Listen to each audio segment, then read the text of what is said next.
नमस्ते दोस्तों। भाग एक में हमने इतिहास का विकृतीकरण इसका विश्लेषण किया था, लेकिन आज दूसरे भाग में हम आपके सामने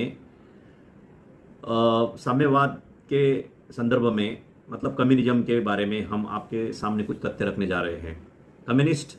कम्युनिस्टों का एक अंतर्राष्ट्रीय एजेंडा है। इन्होंने इतिहास को वैज्ञानिक तरीके से लिखने के झूठे बहाने से अपनी भाषा का इस्तेमाल करके हमारे इतिहास का संहार किया है। लेखकों ने समय को तीन भागों में बांटा, प्राचीन, मध्यकालीन और नव प्राचीन। इन तीनों कालों में उन्होंने लोगों को व्यवहार, संस्कृति, विचार और जीवन शैली का वर्णन किया है, लेकिन उनके पास इन सब का एक बना बनाया ढांचा पहले से ही मौजूद था और बस यूं ही उन्होंने ऐतिहासिक सत्य की परवाह किए बिना अतीत या भविष्य के बारे में सोचने बिना निर्भीक होकर भी लोगों के सामने ये विवरण प्रस्तुत किए और तथ्यों पर हमला करना शुरू कर दिया। कई भारतीय साम्यवादियों ने भारतीय संस्कृति का खंडन करने के लिए अपनी कलम का इस्तेमाल किया और उन्होंने अनेक पुस्तकें लिखी है। उन्हें यह प्रेरणा अपने पूर्वज मार्क्स से मिली। या भारतीय संस्कृति पर आक्रमण किया मार्क्स के विचारों से ही कि वे सम्मान के पात्र है। यही कारण है कि लोग मार्क्स के सामने नतमस्तक होते हैं। धर्म ने गरीबों को दान देने का आदेश दिया है, जबकि कार्ल मार्क्स ने गरीबी की वास्तविकता उन्मूलन की घोषणा की।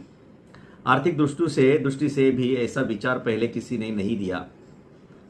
मार्क्स ने विचार के क्षेत्र में दुनिया को एक कदम आगे बढ़ाया और दृष्टि से भी ऐसा विचार पहले किसी ने नहीं दिया। मार्क्स ने विचार के क्षेत्र में दुनिया को एक कदम आगे बढ़ाया और मार्क्स ने एक स्वतंत्र विचारधारा प्रस्तुत की। मैं उनके विचारों को दर्शन या बौद्धिक दर्शन नहीं मानता, लेकिन एक बात निश्चित है कि मार्क्स एक विचारक था। मार्क्स ने इतिहास लेखन में लिखा है कि भारत में कोई एक राज्य नहीं था।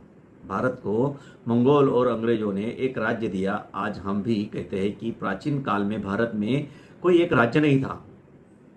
मार्क्स के अनुसार पूर्व के सभी देश बहुत पिछड़े हुए थे। भारत भी पिछड़ा हुआ था। प्राचीन काल में आज के नाम से जाने जाने वाले धर्म के कुछ भी खास नहीं था। इस धर्म में भ्रम, झूठे विश्वास, अत्याचार, यौन सुख और भिक्षावृत्ति के अलावा कुछ नहीं था, ऐसा कहना है। दिखता तो इस धर्म में ऐसा कोई शक्ति नहीं है या नहीं थी किसी व्यक्ति को अपनी ओर आकर्षित कर सके और उसे प्रेरित कर सके। आश्चर्य की बात यह है कि मार्क्स ने पहले भी सर विलियम जोन्स, स्लेम हैम्बर्स जैसे महान विद्वानों ने भारतीय संस्कृति